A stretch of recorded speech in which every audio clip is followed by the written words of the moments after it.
sa patikim-tikim. Pinilit kong gustuhin, bisyo'y nagsimulang lumalim. Kaya ngayon ang hirap tanggalin. Kabilin-bilinan ng lola, huwag nang uminom ng serbesa.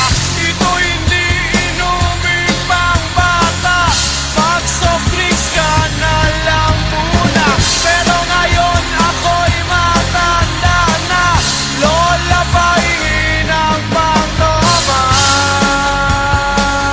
Ayan na nga, tumataas na ang amats ko, kasi lakla maghapon magdamag.